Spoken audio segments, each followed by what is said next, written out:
കുറിച്ചായിരുന്നു ദൈവം ധ്യാനിപ്പാനൊക്കെ തരുന്ന ഈ അവസരത്തിനായി കർത്താവിനെ സ്തുതിക്കുന്നു. ഇന്നുവരെയുള്ള നമ്മുടെ കൂട്ടായ്മകളെ അനുഗ്രഹിച്ച് നല്ല കർത്താവിന്റെ രാത്രിയിലും നമുക്ക് അനുഗ്രഹമായി നമ്മോട് ഇടപെടുവാൻ കർത്താവ് കൃപ ചെയ്യട്ടെ. തെസ്സലോനിക്ക ലേഖനം 4-ാം അധ്യായം അതിന്റെ 13 മുതൽ 18 വരെയുള്ള വാക്യങ്ങൾ നമ്മൾ ധ്യാനിച്ചുകൊണ്ടിരിക്കുകയാണല്ലോ. അതിന്റെ ഭാഗങ്ങളായി ചിന്തിച്ചുകൊണ്ടിരുന്നത് അതിന്റെ കണ്ടിന്യൂഷനായിട്ട് 5-ാം അധ്യായം അങ്ങനെ അതിന് ആ ഭാഗത്തെ തന്നെ ആസ്പദമാക്കിയാണ് 5-ാം അധ്യായം തുടരുന്നത്. കർത്താവിന്റെ വരവിനെ കുറിച്ചും കർത്താവിന്റെ പുനരുത്ഥാനത്തെ കുറിച്ചും ഉള്ള പ്രത്യാശ നമ്മുടെ ഉള്ളിൽ നിറയുകയും വേണം. അതോടൊപ്പം തന്നെ ഒരിക്കലും നമ്മുടെ മനസ്സിൽ ഭാരം ഉണ്ടാകാൻ പാടില്ല. പ്രത്യാശയില്ലാത്ത മറ്റു മനുഷ്യർ ദുഃഖിക്കുന്ന പോലെ മരണമടഞ്ഞ വിശ്വാസത്തെ കുറിച്ച് അജ്ഞരായിരിക്കുവാൻ പാടില്ല. നമുക്ക് ആ വിഷയത്തിൽ ജ്ഞാനം ഉണ്ടായിരിക്കണമെന്ന് ദൈവം ആഗ്രഹിക്കുന്നു. നമ്മുടെ പുസ്തകം പൗലോസ് തെസ്സലോനിക്കയിലെ ഉള്ള വിശ്വാസികളോട് ആ വലിയ പ്രത്യാശയെ ഉറപ്പിക്കുവാനും അവരുടെ സംശയങ്ങളെ മനസ്സിലെ ഭാരങ്ങളെ നീക്കുവാനും ഈ ഭാഗങ്ങൾ അവർക്ക് എഴുതി അയക്കുകയാണ്. അവരുടെ പ്രത്യാശ അവർക്കറിയാൻ കർത്താവ് കടന്നു ചേർക്കുവാനുള്ളത്. എന്നാൽ മരണമടഞ്ഞ വിശ്വാസികൾ എങ്ങനെയാണ് യേശുവിൽ കർത്താവ് ചേർക്കുന്നത് എന്നുള്ളതിന്റെ ഉത്തരം കൊടുക്കുകയും അതെങ്ങനെയാണ് കർത്താവ് മരിച്ച് അടക്കപ്പെട്ട് ഉയർത്തെഴുന്നേറ്റെങ്കിൽ കർത്താവിന്റെ പുനരുദ്ധാരണത്തിന്റെ ആ സാക്ഷ്യത്തെ അവിടെ പങ്കുവെക്കുകയാണ്. അതിനോട് ബന്ധപ്പെട്ട് നമ്മൾ പല വാക്യങ്ങൾ ചിന്തിച്ചു. അതുകൊണ്ട് നിങ്ങൾ ഓർക്കണം, യേശു മരിക്കുകയും ജീവിച്ചെഴുന്നേൽക്കുകയും ചെയ്തു എന്നാണ് വിശ്വസിക്കുന്നെങ്കിൽ അങ്ങനെ തന്നെ, അതിന് യാതൊരു മാറ്റവും ഇല്ല. അങ്ങനെ തന്നെ ദൈവം നിദ്ര കൊണ്ടുവരികയും യേശു മുഖാന്തരം യേശുവിനോടുകൂടെ വരുത്തും. യേശു ഇപ്പം നമ്മള് ഹൃദയങ്ങളിൽ അത് വളരെയധികം ഉറപ്പോടുകൂടെ നമ്മൾ ഗ്രഹിച്ച് പ്രത്യാശയോടെ ആയിരിക്കേണ്ടതാണ്. യേശുവിനോട് കൂടെ വരുത്തും. യേശു മുഖാന്തരവും യേശുവിനോട് കൂടെ ആണ് അതേ നിദ്ര കൊണ്ടവർ അവർ കടന്നു വരാൻ പോകുന്നത്. അതുകൊണ്ട് കർത്താവിന്റെ പല ഒരു ഓർഡർ ഓഫ് ഇവന്റ്സ് ഇവിടെ പറയുന്നുണ്ട്. യേശുവിന്റെ മടങ്ങുന്നതിനെ കുറിച്ചുള്ള കുറച്ചുപേർ ഭൂമിയിൽ കാണും, കുറച്ചുപേർ നിദ്ര കൊണ്ടിരിക്കും. അപ്പോൾ എന്ത് ചെയ്യും? കർത്താവ് ഇറങ്ങി വരും. അപ്പൊ അതിന്റെ ആ അപ്പിയറൻസിന്റെ ആ പ്രത്യക്ഷതയുടെ കുറച്ച് അടയാളങ്ങൾ ഇവിടെ പറയുന്നുണ്ട്. അതുപോലെ തന്നെ ഒരു സ്പിരിച്വൽ അനൗൺസ്മെന്റ് ഉണ്ടാവും. അതാണ് നമ്മൾ ആ ഭാഗം വായിക്കുന്നത്. നമ്മളൊക്കെ വളരെ നമുക്ക് പരിചിതമായ ഭാഗം 16-ാം വാക്യം. കർത്താവ് താൻ ഗംഭീര നാദത്തോടും പ്രധാന ദൂതന്റെ ശബ്ദത്തോടും ദൈവത്തിന്റെ കാഹളത്തോടും കൂടെ. അപ്പൊ ഷൗട്ട് ഉണ്ട്, വോയിസ് ഉണ്ട്, ഒരു വലിയ സൗണ്ട് ഉണ്ട്. ഒരു അതിനെ നമ്മളെ ഉയർപ്പിക്കാൻ വേണ്ടിയല്ല അത് ചെയ്യുന്നത്. കർത്താവിന് നമ്മളെ ഉയർപ്പിക്കാൻ വേണ്ടി അങ്ങനെ കാഹളത്തിന്റെ ശബ്ദമോ അല്ലെങ്കിൽ ദൂതന്മാരുടെ ശബ്ദമോ ഒന്നും ആവശ്യമില്ല. പക്ഷെ ഇത് നമ്മൾ മനസ്സിലാക്കേണ്ട ഒരു കാര്യം, നമ്മൾ ചിലരൊക്കെ പറയും, അയ്യോ കാഹളം കേൾക്കുന്നില്ലോ, കാഹളം കേൾക്കാൻ പറ്റുമോ, ഇങ്ങനെ കാഹളം കേൾക്കാതിരിക്കുന്ന വിഷയങ്ങളല്ല. അത് നമ്മൾ മനസ്സിലാക്കേണ്ടത് യുദ്ധത്തിനായിട്ട് പുറപ്പെടുമ്പോൾ ഇസ്രായേലിന്റെ രാജ്യങ്ങൾക്കൊക്കെ പ്രത്യേകമായ അനൗൺസ്മെന്റുകൾ ഉണ്ട്, പുറപ്പാടിന് വേണ്ടിയുള്ള അനൗൺസ്മെന്റുകൾ ഉണ്ട്. കാഹളം പ്രത്യേകമായ കാര്യങ്ങളുള്ള പോലെ തന്നെ ഇവിടെ അപ്പോസ്തലൻ പൗലോസ് പറയുന്ന ആ ഭാഗം എന്ന് ചോദിച്ചാൽ സ്പിരിച്വൽ അനൗൺസ്മെന്റ്.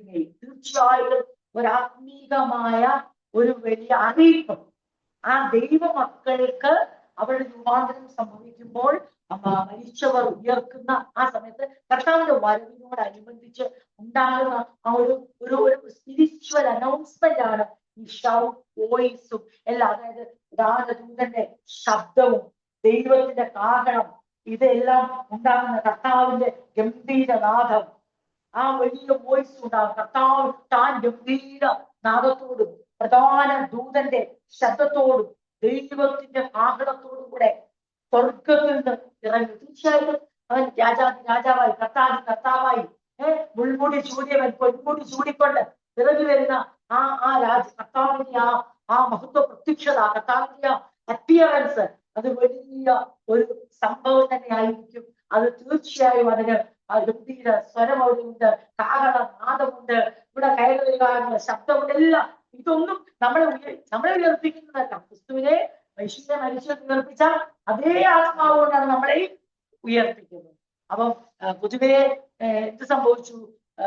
പെന്തിക്കോസ്തിനകത്ത് എന്ത് സംഭവിച്ചു? ഇപ്പം എന്താ പറയട്ടെ, ശബ്ദമെല്ലാം ആത്മാവെല്ലാം ഇതിനോട് കണക്റ്റഡ് ആയിപ്പോയി, ശബ്ദത്തോട് കണക്റ്റഡ് ആയിപ്പോയി. ഉറക്കെ പ്രസംഗിച്ചില്ലെങ്കിൽ അത് അഭിഷേകമില്ലാത്ത പ്രസംഗമായിപ്പോയി. അതെ, കുറച്ച് വാക്കുകൾ ശക്തമായി പറഞ്ഞില്ലെങ്കിൽ അത് അഭിഷേകമില്ലാത്ത പ്രാർത്ഥനയായി. അല്ലെങ്കിൽ വാക്കുകളുടെ കുറെ അതിനെ കുമ്പാരമായി കൂട്ടിക്കൊണ്ട് അതിനെ പ്രാസം ഒപ്പിച്ച് അതിനെ ശക്തമായി നമ്മൾ പ്രസംഗിക്കുമ്പോൾ നമ്മുടെ മോഡുലേഷൻ മാറും. നമുക്ക് സൗണ്ട് മോഡുലേഷൻ ഉണ്ടാകും, നമുക്ക് ഫ്ലക്ച്വേഷനോ നമ്മൾ താഴ്ത്തിപ്പറയും കയറ്റിപ്പറത്തിൽ പ്രസംഗത്തിൽ നമ്മൾ ദൈവത്തിന്റെ കൃപ വരുമ്പോൾ. പക്ഷെ ഇതൊന്നും പരിശുദ്ധാത്മാവിന്റെ സാന്നിധ്യത്തോടും ഒക്കെ കണക്ട് ചെയ്ത് ചിന്തിച്ച് അവസാനിപ്പം പെന്തിക്കോസ്തുകാർക്ക് എന്ത് പറ്റി? ഇപ്പൊ ദൈവത്തിന്റെ ആത്മാവിലാണ് ഒരു ശുശ്രൂഷ എന്ന ഒരു വചന പ്രഘോഷത്തിൽ വിവേചിക്കുന്ന പോലും ശബ്ദത്തിന്റെയും ശബ്ദ കോലാഹലങ്ങളുടെയും ഡ്രം സെറ്റുകളുടെയും കീബോർഡിലേക്ക് അടിസ്ഥാനത്തിലായിപ്പോയി. അപ്പം അങ്ങനെ തെറ്റിദ്ധരിക്കാൻ പാടില്ല. കണ്ടില്ലേ, കർത്താവിന്റെ രണ്ടാമത്തെ വരവിൽ ഏറ്റവും എടുത്തു നിൽക്കുന്ന ഈ ശബ്ദങ്ങളൊക്കെ തന്നെയാണ്. ആരെങ്കിലും ചിന്തിച്ചാൽ നമ്മൾ പറയണം, അയ്യോ ഈ ശബ്ദങ്ങളൊന്നും നമ്മുടെ ഉയർപ്പിന് വേണ്ടി ഉപയോഗിക്കാനുള്ളതല്ല, നമ്മളെ രൂപാന്തരപ്പെടുത്താൻ വേണ്ടിയല്ല കാഹളം ഊതുന്നത്, നമ്മളെ രൂപാന്തരപ്പെടുത്താൻ വേണ്ടിയല്ല കർത്താവിന്റെ ഗംഭീരനാദം ഉയരുന്നത്, നമ്മളെ രൂപാന്തരപ്പെടുത്താൻ വേണ്ടിയല്ല അതേ കാഹളം ഊതുന്നതും ശബ്ദവും നമ്മളെ രൂപാന്തരപ്പെടുത്തുന്നു. ക്രിസ്തുവിൽ മരിച്ചവർ അവർ മുമ്പേ ഉയർത്തെഴുന്നേൽക്കും. എങ്ങനെയാണ്? ക്രിസ്തുവിനെ ഉയർപ്പിച്ച അതേ ആത്മാവ് നമ്മിൽ വസിക്കാൻ നാം ഉയർത്തെഴുന്നേൽക്കും. ജീവനോട് ഇരിക്കുന്നവർ എങ്ങനെ ട്രാൻസ്ഫിഗറേഷൻ ഉണ്ടാകും, അവർക്ക് രൂപാന്തരം ഉണ്ടാകും. എന്നാ ചോദിച്ചാൽ അതേ ദൈവത്തിന്റെ പരിശുദ്ധാത്മാവിനാൽ നമുക്ക് രൂപാന്തരം ഉണ്ടാകും. ഇങ്ങനെ മരിച്ചവർ അതെ അക്ഷരായി ഉയർത്തുകയും ജീവിച്ചിരിക്കുന്നവർ അതെ തേജസ്കരണത്തിലേക്ക് അതെ ഒരു ഗ്ലോറിഫൈഡ് ബോഡിയിലേക്ക് അതെ രൂപാന്തരപ്പെടുകയും ചെയ്യുന്ന ആ പ്രക്രിയ ദൈവത്തിന്റെ ആത്മാവിന്റെ ശക്തിയിലാണ് നടക്കുന്നത്. അതുകൊണ്ടാണ് ദിവസം നമുക്ക് ഉറപ്പ് തരുന്നത്, പരിശുദ്ധാത്മാവിനെ കുറിച്ച് പറയുന്നത് അത് നമുക്ക് വീണ്ടെടുപ്പിനായി തന്നിരിക്കുന്ന ഗ്യാരണ്ടിയാണെന്ന് പറയുന്നത്. അതായത് അച്ചാരം, ആത്മാവ് എന്ന അച്ചാരം എന്ന് പറഞ്ഞതിന്റെ അർത്ഥം എന്ന് ചോദിച്ചാൽ നമ്മളെ ഈശ്വര ചെയ്തിരിക്കുകയാണ്, ഗ്യാരണ്ടീഡാണ്. എന്തോ ചോദിച്ചാൽ ദൈവത്തിന്റെ പരിശുദ്ധാത്മാവിനെ നമുക്ക് ദൈവം തന്നിരിക്കുകയാണ് ഗ്യാരണ്ടി ആയിട്ട്, നമ്മുടെ ഹെൽപ്പറായി കംഫോർട്ടറായി ഗൈഡായി തന്നിരിക്കുന്നു. അതുപോലെ തന്നെ വളരെ പ്രധാനമായ ഒരു അടയാളമാണ് എന്ന് ചോദിച്ചാൽ നമ്മുടെ ശരീരത്തിന്റെ വീണ്ടെടുപ്പിന്റെ മുദ്രയായി പരിശുദ്ധാത്മാവിനെ നമുക്ക് തന്നിരിക്കുകയാണ്. അത് ഗ്യാരണ്ടി ശരിയാണ്. ആ വീണ്ടെടുപ്പ് നടക്കുമ്പോഴല്ല നമ്മൾ ഉറപ്പിക്കുന്നില്ലയോ, ഈ പരിശുദ്ധാത്മാവിനെ ദാനമായി ലഭിച്ച ആ നടത്തിപ്പിൽ ജീവിക്കുന്ന എല്ലാവരും പറയണം, എന്ത് പറയണം? എന്റെ ശരീരം വീണ്ടെടുക്കുന്നതല്ലേ ദൈവത്തിന്റെ ഏറ്റവും വലിയ ഗ്യാരണ്ടിയാണ്, ഒരു മുദ്രയാണ് ദൈവത്തിന്റെ ആത്മാവ്. ആ ദൈവത്തിന്റെ ആത്മാവിൽ വസിക്കുന്നു എന്നുള്ളത് അതെ ഞാൻ വ്യക്തമായി തിരിച്ചറിയുന്നു. ദൈവത്തിന്റെ ആത്മാവിൽ വസിക്കുന്നത് തീർച്ചയായും യേശുവിനെ ഉയർപ്പിച്ച പോലെ എന്റെയും ഉയർത്തും. അത് ഞാൻ നിദ്ര കൊണ്ടാൽ അത് ഞാൻ ജീവനോടെ ഇരുന്നാലും ഈ വലിയ ഉറപ്പാണ് ദൈവം തന്റെ മക്കൾക്ക് കൊടുത്ത അപ്പോസ്തലനാണ് ലേഖനങ്ങളിൽ മാറി മാറി പറയുന്നത്. അപ്പൊ പരിശുദ്ധാത്മാവ് ഒരു ഗ്യാരണ്ടിയായി നമുക്ക് തന്നിരിക്കുന്നു എന്നുള്ളത്. അപ്പൊ ഇതെന്ന് പറഞ്ഞ ഈ പറഞ്ഞ കർത്താവ് ഗംഭീര നാദത്തോടും പ്രധാന ദൂതന്റെ ശബ്ദത്തോടും ദൈവത്തിന്റെ കാഹളത്തോടും കൂടെ മൂന്ന് കാര്യം കൂടെ പറയുന്നു. ഇത് സംഭവിക്കുന്നത് അതെ എന്ത് ചോദിച്ചാൽ ഇതൊരു വലിയ സ്പിരിച്വൽ അനൗൺസ്മെന്റ് ആണ്. ഇത് ഒരു വലിയ ഒരു പുറപ്പാടിന്റെ അതെ കർത്താവിനെ എതിരേൽപ്പാൻ എടുക്കപ്പെടുന്ന ആ എതിരേൽപ്പിന്റെ ഒരു അനൗൺസ്മെന്റ് ആണ് ഇവിടെ നടക്കുന്നത്. കർത്താവിന്റെ ഗംഭീരനാദവും പ്രധാന ദൂതന്റെ ശബ്ദവും ദൈവത്തിന്റെ കാഹളവും അത് രാത്രി ഉറങ്ങി കിടക്കുന്നത് കേൾക്കാതെ പോകുന്നതാരും പേടിക്കട്ടെ കാര്യമില്ല. അയ്യോ ഇച്ചിരി മയങ്ങിപ്പോയോണ്ട് ആ ഉറക്കത്തെ തുടർന്നുള്ള 5-ാം അധ്യായത്തിലേക്ക് വരുമ്പോൾ ഉറക്കത്തെ മയക്കത്തെ കുറിച്ചൊക്കെ പറയുന്നുണ്ട്. അതേന്ന് ചോദിച്ചാൽ അത് നഷ്ടപ്പെടാവുന്ന ഉറക്കവും മയക്കവും ഉണ്ട്. അത് നമ്മൾ രാത്രി ഉറങ്ങുന്ന ഉറക്കമോ നാം ഉച്ചയ്ക്ക് മയങ്ങുന്ന മയക്കത്തെ കുറിച്ചല്ല പറയുന്നത്, മറിച്ച് ജീവിതത്തിൽ ആത്മീയ ജീവിതം നമ്മൾ ഉറങ്ങിപ്പോയാൽ, ആത്മീയ ജീവിതം നമ്മൾ മയങ്ങിപ്പോയാൽ, നമ്മൾ ഫലമില്ലാത്തതായി പോയാൽ, ഉപജീവന ചിന്തകളാൽ നമ്മളുടെ മനസ്സ് ഉത്കണ്ഠാകുലരായി പോയാൽ കർത്താവ് തന്നെ പറഞ്ഞു മനുഷ്യന്റെ വരവിൽ നാം കഷ്ടപ്പെട്ട്. അപ്പോൾ ആ ഉറക്കത്തെ മയക്കത്തെയാണ് നമ്മൾ ഭയപ്പെടേണ്ടത്. കാലചക്രം അനുസരിച്ച് നാം ഉറങ്ങുകയോ ഉണരുകയോ ചെയ്യാം. രാജ്യങ്ങൾക്ക് വ്യത്യസ്തമായ ലോകത്തിൽ അതേ വ്യത്യസ്തമായ സമയങ്ങളുണ്ട്. ആ സമയങ്ങളനുസരിച്ച് ഉറക്കവും ഉണർന്നും ഒക്കെ. പക്ഷെ ഒരു കാര്യം നമുക്ക് ഉറപ്പിക്കാം. എന്താണ് ഉറപ്പിക്കാൻ പറ്റുന്നത്? വീണ്ടും ജന്മം പ്രാപിച്ച ഓരോ ദൈവത്തിലും എന്തുറപ്പിച്ചോണം? ദൈവത്തിന്റെ ആത്മാവിനെ എനിക്ക് ദൈവം ഗ്യാരണ്ടിയായി തന്നിരിക്കുകയാണ്. ഈ ഭൂമിയുടെ സകല സത്യത്തിലും വഴി നടത്താൻ പരിശുദ്ധാത്മാവ് എന്റെ ഉള്ളിൽ വർദ്ധിക്കുന്നു. അത് മാത്രമല്ല പരിശുദ്ധാത്മാവ് ചെയ്യുന്ന വീഡിയോ, ഈ പരിശുദ്ധാത്മാവ് ദൈവത്തിന്റെ ആദ്യദാനമായി അത് എനിക്ക് തന്നിരിക്കുകയാണ്. ആ പരിശുദ്ധാത്മാവ് എനിക്ക് എന്റെ ഉറപ്പിൽ എനിക്ക് ധൈര്യത്തോടെ പറയാൻ പറ്റും, എന്റെ ശരീരം വീണ്ടെടുക്കപ്പെടുക തന്നെ ചെയ്യും. വീണ്ടെടുപ്പിന്റെയും ആ വീണ്ടെടുപ്പിന്റെ മുദ്രയായിട്ട് ഗ്യാരണ്ടിയായിട്ട് ഹോളി സ്പിരിറ്റിനെ എന്റെ ഉള്ളിൽ തന്നിരിക്കുകയാണ്. പരിശുദ്ധാത്മാവ് എന്നെ നടത്തുന്നു, എന്നോട് കൂടെ ഉണ്ട്. ഇത് വലിയൊരു ബലമാണ്. അങ്ങനെ ആ പരിശുദ്ധാത്മാവിന്റെ ശക്തിയാൽ നാം ഉയർത്തുമ്പോൾ ആ ഉയർപ്പിന്റെ നിമിഷത്തിൽ, ആ മരിച്ചവർ ഉയർത്തുന്ന ജീവനോട് രൂപാന്തരപ്പെടുന്ന ആ നിമിഷത്തിൽ, കർത്താവ് ഇറങ്ങി വരുന്ന ആ നിമിഷത്തിൽ നടക്കുന്ന ആ ഗ്രേറ്റ് അനൗൺസ്മെന്റ് ആണ്, ആ മഹാസംഭവത്തിന്റെ മുന്നോടിയായി നടക്കുന്ന ആ വലിയ വിളംബരമാണ്. അതിനുവേണ്ടി ഉള്ള വിളംബരമാണ് പറയുന്ന കർത്താവ് തന്നെ ഗംഭീരനാദവും പ്രധാന ദൂതന്റെ ശബ്ദവും ദൈവത്തിന്റെ കാലവും. അതുകൊണ്ട് ആ വലിയ വിളംബരം ഒരുങ്ങുമ്പോൾ എന്ത് സംഭവിക്കുകയാണ്? ദൈവത്തിന്റെ പരിശുദ്ധാത്മാവ് എങ്ങനെ യേശുവിനെ പരിച്ചടക്കപ്പെട്ട് മൂന്നാം നാളിൽ യേശുവിനെ എങ്ങനെ ഉയർപ്പിച്ചോ ആ ഉയർപ്പിന്റെ ശക്തി നമ്മളിലും വ്യാപിക്കും. ആ രൂപാന്തരത്തിന്റെ ശക്തി നമ്മളിൽ നമ്മുടെ ശരീരം വീണ്ടെടുക്കപ്പെടും. ആ വലിയ പകൽ പ്രത്യക്ഷതയ്ക്കായി, ആ മഹത്വം, ആ ഗ്രേറ്റ് ഡേയ്ക്കായിട്ടാണ് നമ്മൾ ഓരോരുത്തരും കാത്തിരിക്കുന്നത്. അത് നമ്മുടെ ഉള്ളിൽ നഷ്ടപ്പെട്ടാൽ അതിന്റെ അർത്ഥം നമ്മുടെ ക്രിസ്തീയ ജീവിതത്തിന്റെ ആകത്തുക തന്നെ നഷ്ടപ്പെട്ടു. നാം മറ്റെന്തോ ജീവിത പിന്നെ നയിക്കുന്ന ജീവിതത്തിൽ ക്രിസ്തീയ ജീവിതം എന്ന് പറയാനേ പറ്റത്തില്ല, ആത്മീയ ജീവിതം എന്ന് പറയാനേ പറ്റത്തില്ല. അതുകൊണ്ട് നമ്മുടെ ക്രിസ്തീയ ജീവിതം കുറച്ചുകൂടെ വളരെ ഉറപ്പാക്കിക്കൊണ്ട് നമുക്ക് മുന്നോട്ട് പോകാൻ കർത്താവ് നമ്മളെ സഹായിക്കട്ടെ. അങ്ങനെ ആ സ്പിരിച്വൽ അനൗൺസ്മെന്റ് നടക്കും. ക്രിസ്തു മരിച്ചവർ ആദ്യം ഉയർത്തെഴുന്നേൽക്കും. അത് കഴിഞ്ഞ് ജീവനോടിരിക്കുന്നവർ രൂപാന്തരപ്പെടും, യേശുവിനോട് കൂടെ എടുക്കപ്പെടും. അങ്ങനെ നിത്യജീവനോടെ ആരംഭിക്കുകയാണ്. കർത്താവിനെ എതിരേൽപ്പാൻ മേഘങ്ങളിൽ എടുക്കപ്പെടും. ഇങ്ങനെ നാം എപ്പോഴും കർത്താവിനോട് കൂടെ ഇരിക്കും. ഇങ്ങനെ നാം താരക്കം വന്നവിടെ ആ നാമിനാ താരക്കം വന്നു. നമുക്ക് മുമ്പേ കർത്താവിൽ വിശ്രമിക്കുന്നവരും വന്നു, ജീവനോടെ ഇരിക്കുന്നു. അങ്ങനെ രണ്ടു കൂട്ടരും കൂടെ ഒന്നായി തീർന്നുകൊണ്ട് കർത്താവിനോട് കൂടെ എപ്പോഴും ആയിരിക്കും. ഈ വചനങ്ങളെ കൊണ്ട് അന്യോന്യം ആശ്വസിപ്പിച്ചുപോയി. അങ്ങനെ അവരുടെ മനസ്സിന്റെ ഭാരം നീങ്ങിപ്പോയി. എന്തറിഞ്ഞപ്പോൾ? ദൈവവചനത്തിന്റെ ആ പൊരുൾ മനസ്സിലായപ്പോൾ, ദൈവിക പ്രത്യാശ അവരുടെ ഉള്ളിൽ കുറെ കൂടെ ശക്തമായി, സത്യമായ വചനത്തിന്റെ വെളിപ്പാടുകൾ അപ്പോസ്തലനായ പൗലോസ് അവർക്ക് പങ്കുവച്ചപ്പോൾ അവരുടെ മനസ്സിൽ തിങ്ങിക്കൂടിയ, അവരുടെ മനസ്സിനെ വിങ്ങിയ, അവരുടെ മനസ്സിനെ ഭാരപ്പെടുത്തിയ, അവരെ വളരെ നിരാശയിലേക്ക് നയിക്കാൻ കാരണമാകാമായിരുന്ന ആ വലിയ ദുഃഖം മാറിപ്പോയി. എന്തറിഞ്ഞപ്പോഴറിയാമോ?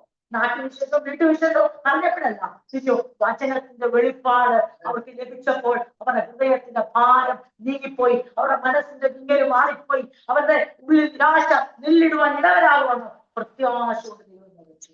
രാത്രി നമ്മൾ ദൈവനം ധ്യാനിക്കുമ്പോൾ എന്താ സംഭവിക്കുന്നത്? നമ്മുടെ മനസ്സിന്റെ വിങ്ങലുകൾ മാറും, നമ്മുടെ ഭാരങ്ങൾ മാറും, നമ്മുടെ ആ ദുഃഖം തളം കെട്ടി നിൽക്കുന്ന ആ അന്തരീക്ഷം തന്നെ മാറും. എങ്ങനെയാണെന്ന് അറിയാം? അങ്ങോട്ടും ഇങ്ങോട്ടും നാം അവരെ വിശേഷം പറയുമ്പോഴല്ല, ഇവരുടെ വിശേഷം പറയുന്നില്ല, പത്രം വായിക്കുമ്പോഴല്ല, നമ്മുടെ മീഡിയയിൽ വാർത്ത കേൾക്കുമ്പോഴല്ല, നാം മികവുറ്റതായ കാര്യങ്ങൾ പഠിക്കുമ്പോഴല്ല, നമ്മുടെ ടെക്നോളജി വർദ്ധിക്കുമ്പോഴുമല്ല, നമ്മുടെ മനസ്സിന്റെ നിരാശ മാറുന്നത്, ദുഃഖം മാറുന്നത്, നമ്മൾ ബലമുള്ളതായിട്ട് എപ്പോഴേ ചോദിച്ചാൽ അത് അന്നും ഇന്നും ഏകമായി സത്യവചനം, ദൈവത്തിന്റെ വചനം, ദൈവത്തിന്റെ ആത്മാവ് നമുക്ക് ലഭിക്കുമ്പോൾ, അത് നമ്മൾ അതിനെ ഭക്ഷിക്കുമ്പോൾ, ആ സത്യവചനം നമ്മുടെ ഹൃദയത്തിലേക്ക് സ്വീകരിക്കുമ്പോൾ, നമ്മൾ പോലും അറിയാതെ നമ്മുടെ ഹൃദയത്തിന്റെ ആ ദുഃഖം മാറി, നിരാശകൾ മാറി, നമ്മളെ ശക്തരാക്കിക്കൊണ്ട് ഈ ലോകത്തിലും വരുവാണ് ലോകത്തിലും നമ്മളെ ഒരുക്കിയെടുക്കുന്ന പ്രക്രിയ വന്നത്. ഇന്ന് രാത്രി ഈ ദൈവനിശ്ചിതകൾ തെസ്സലോനിക്ക സഭയ്ക്ക് എങ്ങനെ പ്രയോജനപ്പെട്ടോ അതുപോലെ തന്നെ നമുക്ക് ഇന്ന് രാത്രി പ്രയോജനപ്പെടുമാറാകട്ടെ. നമുക്ക് യുവജനങ്ങളെ കൊണ്ട് അന്യോന്യം ആശ്വസിപ്പിക്കാൻ കഴിയും. ഇത് ഞാൻ ഈ ഭാഗം ചിന്തിച്ചപ്പം ഞാൻ കഴിഞ്ഞ ആഴ്ച സുവിശേഷം 24 അധ്യായത്തിന് അവസാന വാക്യം നമ്മൾ ചിന്തിച്ച ആ ഉയർപ്പിൽ അവർക്ക് ആദ്യം സംഭവിച്ചതും അവരിങ്ങനെ ആശ്ചര്യപ്പെടുന്നു, അവർക്ക് വിശ്വസിക്കാൻ പറ്റുന്നില്ല, അവര് പിന്നെ ഒരു സത്യമാണെന്നെ കൊണ്ട് അതിശയിക്കുന്നു. ഒരു വലിയ ഒരു സംഭവം തന്നെയാണ്. അങ്ങനെ പറഞ്ഞപ്പോൾ ഞാൻ ജഗത്തിൽ വന്ന ഒരു ചിന്തയാണ് ഇങ്ങനെ അവര് യേശുവിനെ ക്രൂശിച്ചിട്ട് വന്നപ്പം അവരെ യേശുവിന്റെ ക്രൂശീകരണം കഴിഞ്ഞ് അവർ വന്നപ്പം ആ ക്രൂശീകരണം കഴിഞ്ഞ് അടക്കം കൂടെ അവർ കണ്ടു, ആ കല്ലറയിൽ വെക്കുന്നത് അവർ കണ്ടു. അങ്ങനെ അതിലേക്ക് ഒരു മടങ്ങി വന്നപ്പോൾ അവരുടെ ഹൃദയത്തിൽ എന്തോ ആയിരുന്നു എന്ന് ചിന്തിച്ച് അതാണ് അപ്പോസ്തലന്മാരും ശിഷ്യന്മാരൊക്കെ പറയുന്നത്. പിന്നെ അവർ പേടിച്ചു വാതിലടച്ചിരിക്കുന്നു. അവര് പറഞ്ഞു ഞങ്ങൾക്ക് ആശ ഉണ്ടായിരുന്നു, പക്ഷെ ഞങ്ങളുടെ ആശ അറ്റുപോയി. ശരിക്കും ആ ക്രൂശീകരണത്തിന് അപ്പുറമായി ഒന്നും പ്രതീക്ഷിക്കാൻ അവർക്ക് കഴിയുന്നില്ല. അവര് വിചാരിച്ചു യേശുവിനെ അവർക്ക് എന്നതിലേക്ക് നഷ്ടപ്പെട്ടവരെ വിചാരിച്ചു, അവരിറങ്ങി തിരിച്ചത് വെറുതെ ആയിപ്പോയെന്ന് വിചാരിച്ചു. അങ്ങനെ വളരെ പിന്നെ അവർ സ്ത്രീകൾ ചെയ്തതെന്ന് ചോദിച്ചാൽ അവർ ഏറ്റവും സ്നേഹിക്കുന്ന യേശുവിന്റെ ശവശരീരത്തിന് വേണ്ട യഹൂദന്റെ മര്യാദകൾ അനുസരിച്ചുള്ള സുഗന്ധവർഗങ്ങളെ നിക്കോദെമോസ് ഓൾറെഡി അത് ചെയ്തു. ഇനി അത് കഴിഞ്ഞുള്ള ദിവസങ്ങളിൽ ചെയ്യുക എന്നുള്ളത് മാത്രമാണ് അവരുടെ ജീവിതത്തിൽ അവർ വിചാരിച്ചത്. അവർ ഒരിക്കലും യേശു പറഞ്ഞ വചനങ്ങൾ അവർക്ക് മറവായിരുന്നു.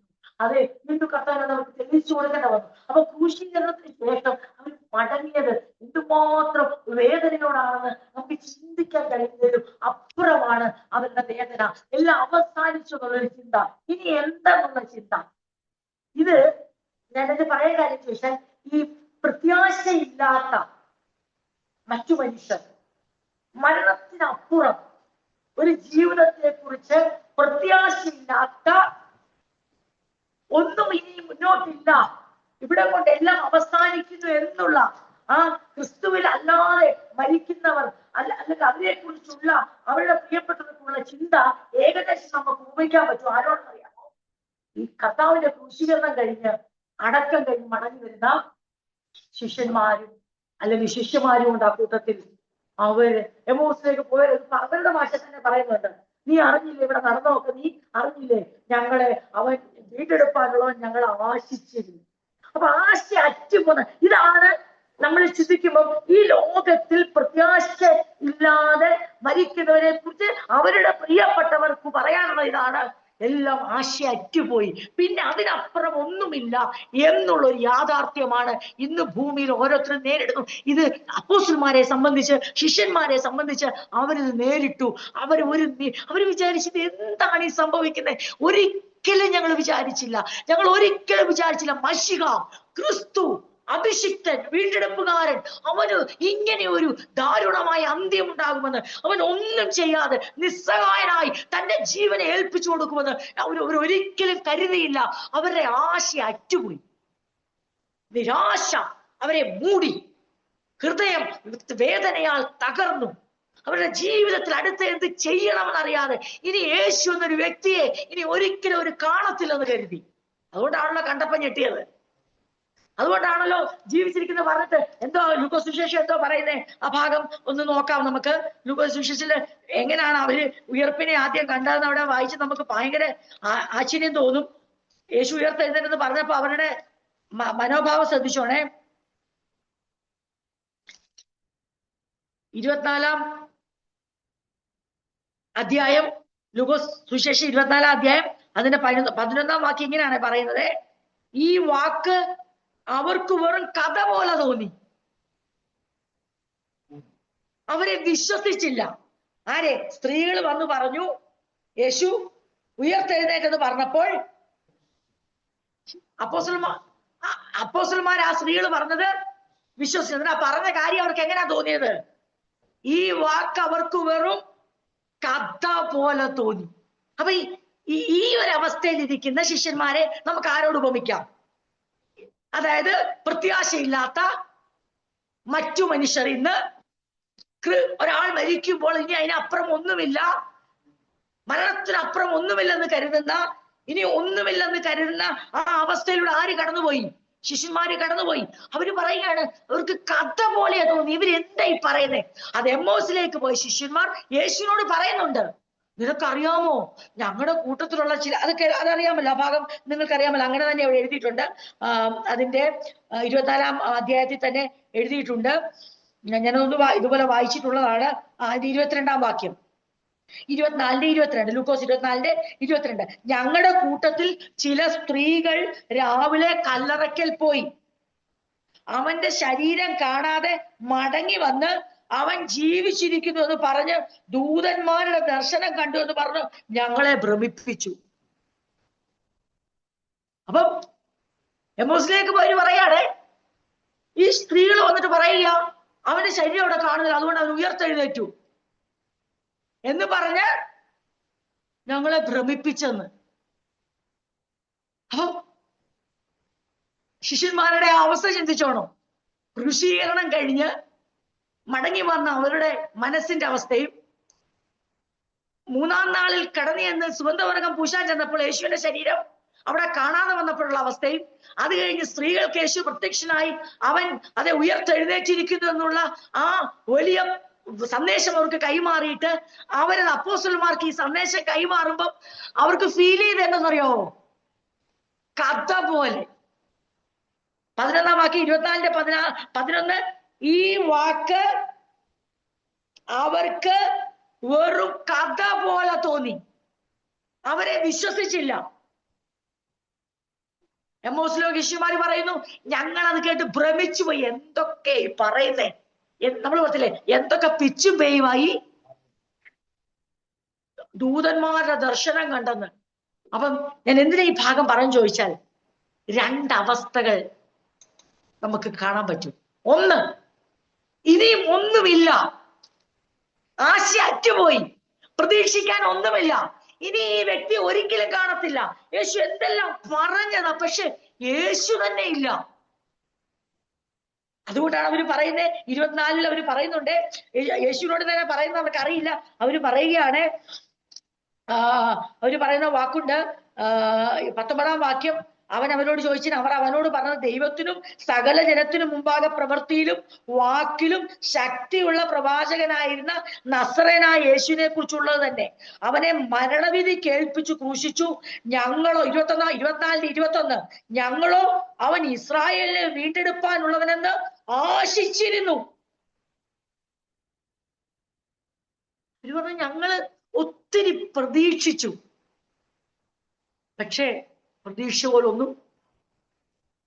ഇനിയും ഉയർത്തെഴുന്നേറ്റു എന്നുള്ള വർത്തമാനം എത്തിയപ്പോഴോ, അത് ദൂതന്മാരുടെ എന്തോ ദർശനം കണ്ടെന്ന് പറഞ്ഞ് പിച്ചും പേയും പറയുക. ഈ സ്ത്രീകള് കാരണം യേശുവിനോടുള്ള അമിതമായ സ്നേഹം കാരണം ഇവരെന്ത് കാണുകയാ, ഇവര് വേണ്ടാത്ത എന്തൊക്കെയോ കണ്ടിട്ട് അത് ദൂതന്മാര് കാണിച്ചതാണെന്നൊക്കെ പറഞ്ഞ് ഞങ്ങളുടെ അടുത്ത് വന്ന് പറയുക. ആ അവസ്ഥ ദൈവമക്കളും ചിന്തിച്ചേ.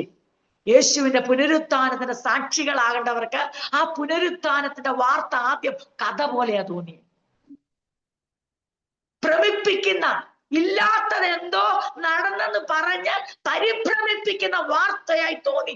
അവിടെ നിന്നാണ് എന്തോ ദൈവപ്രവൃത്തി ഓർത്തണം. കർത്താവ് 40 ദിവസം കൂടെ എടുത്തത് വെറുതെ അല്ല. ആ 40 നാളും കൂടെ എടുത്താണ് കർത്താവ് അവരെ പണിതെടുത്തത്. ഞാൻ ഇത് പറഞ്ഞ് അടുത്ത ഭാഗത്തേക്ക് നീങ്ങാൻ ആഗ്രഹിക്കുന്നത്. അപ്പൊ ക്രൂസിഫിക്കേഷൻ കഴിഞ്ഞു വന്ന, യേശുവിന്റെ മരണം നേരിട്ട് കണ്ട, അടക്കം നേരിട്ട് കണ്ട, അടക്കിയ കല്ലറയിലേക്ക് അതെ കല്ലുവെച്ച് അതിന്റെ മുഖാമുഖം അടച്ചു വന്ന പ്രിയപ്പെട്ടവർക്ക് യേശു ഉയർത്തെഴുന്നേറ്റു. കാരണം അവരുടെ മനസ്സ് എങ്ങോട്ട് തിരിഞ്ഞിരുന്നു? അവരുടെ മനസ്സ് നിരാശയിലേക്ക് തിരിഞ്ഞിരുന്നു. എന്താണ് ഇനി അടുത്തത്? എത്തുപിടിയില്ല, എല്ലാം അവസാനിച്ചു തിരുന്നു. ഇങ്ങനെയാണ് ഇന്ന് അതെ പ്രത്യാശയില്ലാത്ത മറ്റു മനുഷ്യർ മരണത്തെ കാണുന്നെങ്കിൽ, ശിഷ്യന്മാരുടെ മറ്റൊരവസ്ഥ ഞാൻ പറയട്ടെ. ശിഷ്യന്മാരുടെ ജീവിതത്തിന്റെ ആ 40 നാൾ യേശു അവരോടൊപ്പം പാർത്ത് വിവിധ ദൃഷ്ടാന്തങ്ങളാലും അത്ഭുതങ്ങളാലും അടയാളങ്ങളാലും താൻ ജീവിച്ചിരിക്കുന്നവരെ ബോധ്യപ്പെടുത്തി ദൈവരാജ്യം സംബന്ധിച്ച അപ്പോസ്തലപ്രവൃത്തി 1-ാം അധ്യായത്തിന്റെ വാക്യം തന്നെ പറയുന്നത്, ദൈവരാജ്യം സംബന്ധിച്ച കാര്യങ്ങൾ അവരെ പഠിപ്പിച്ച ആ യേശു ഉയർത്തെഴുന്നേറ്റു. സ്വർഗാരോഹണം ചെയ്തു. അപ്പൊ ക്രൂശിക്കപ്പെട്ട യേശു ഉയർത്തെഴുന്നേറ്റ യേശു ഇവരോടൊപ്പം ദിവസങ്ങൾ ചിലവഴിച്ച് ഇവരെ പ്രിപ്പയർ ചെയ്ത് സ്വർഗാരോഹണം ചെയ്യുന്ന ആ നിമിഷം, ആ സമയമുണ്ടല്ലോ. ഇങ്ങനെയാണ് ലൂക്കോസ് സുവിശേഷത്തിൽ അത് എഴുതിയിരിക്കുന്നത്. 24-ാം അധ്യായത്തിൽ തന്നെ അതിന്റെ 52-ാം വാക്യത്തില് എഴുതിയിരിക്കുകയാണ്.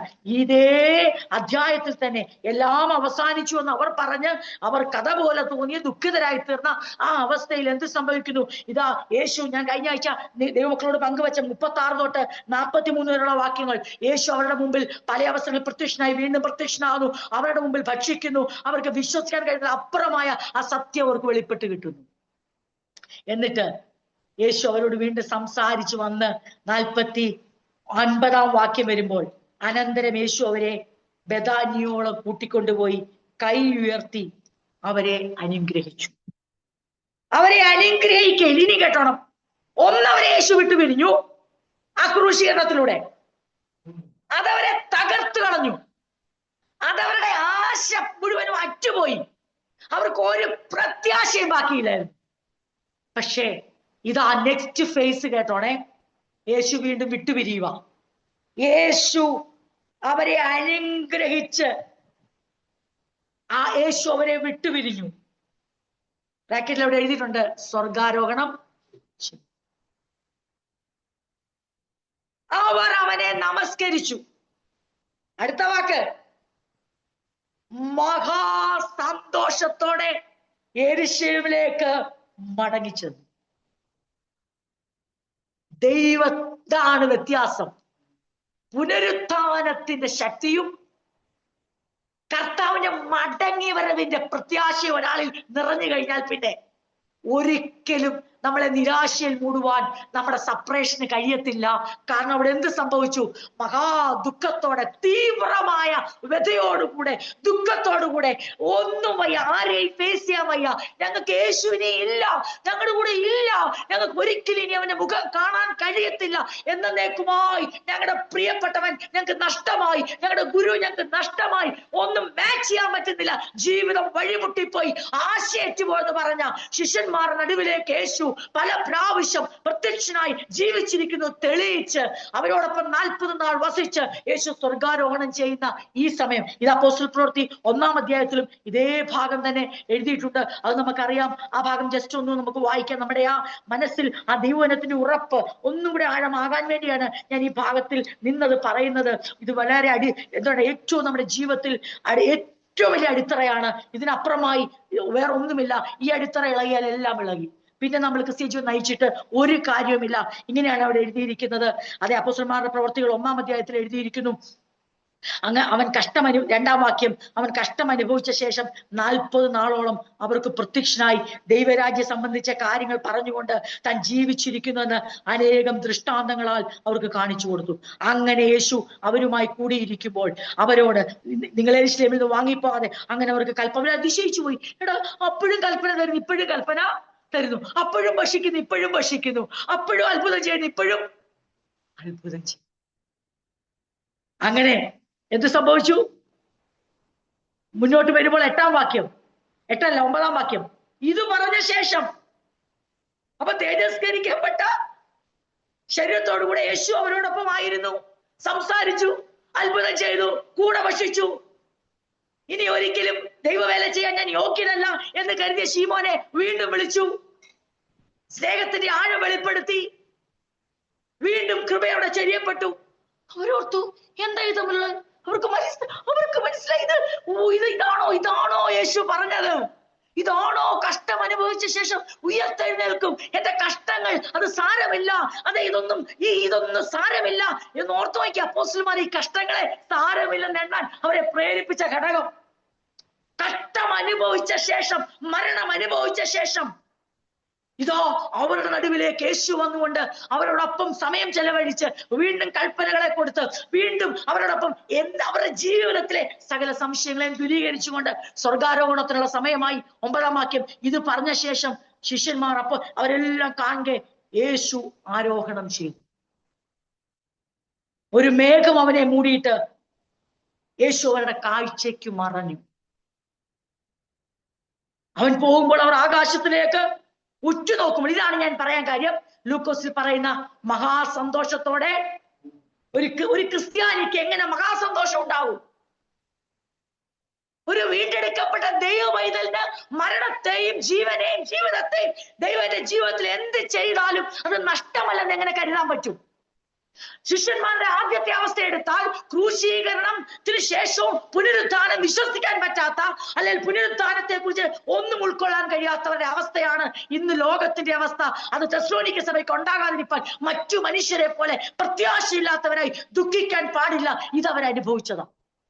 എന്നാൽ യേശുവിന്റെ ഉയർത്തെഴുന്നേൽപ്പും 40 നാൾ അവരോടൊപ്പം വസിച്ചതും വീണ്ടും അത്ഭുതങ്ങളെ ചെയ്തും ദൈവരാജ്യം സംബന്ധിച്ച കാര്യങ്ങൾ വീണ്ടും പറഞ്ഞതും വീണ്ടും കൽപ്പനകളെ കൊടുത്തുകൊണ്ട് അവരുടെ മുമ്പിൽ യേശു അവരുടെ കാഴ്ചയ്ക്ക് മറഞ്ഞ് അതെ സ്വർഗാരോഹണം ചെയ്യുമ്പോൾ അവർക്ക് മനസ്സിലായി യേശു അവരെ വിട്ടുപിരിയുവാൻ അവർക്ക് മനസ്സിലായി. പക്ഷേ ആ വിട്ടുപിരിയൽ എന്ന് പറയുന്നത് മരണത്തെ ജയിച്ചുകൊണ്ട് അതെ ദൈവം പിതാവിന്റെ അടുത്തേക്കാണ് യേശു കടന്നു പോകുന്നതെന്നുള്ള ആ തിരിച്ചറിവ് അവർക്കുണ്ടായി. അവരുടെ ഹൃദയത്തിലേക്ക് നിരാശകൾ മാറി പ്രത്യാശ കൊണ്ട് ദൈവം നിറച്ചു. യേശുവിന്റെ സാന്നിധ്യം അവരെ എങ്ങോട്ട് നയിച്ചെന്നറിയാമോ? അവർക്ക് മനസ്സിലായി, ഞങ്ങൾ വിചാരിക്കുന്നതിന് അപ്പുറമായ അമർത്യമായ ഒരു ശരീരത്തിന് വേണ്ടിയാണ് ഇതൊക്കെയും ചെയ്യുന്നത്.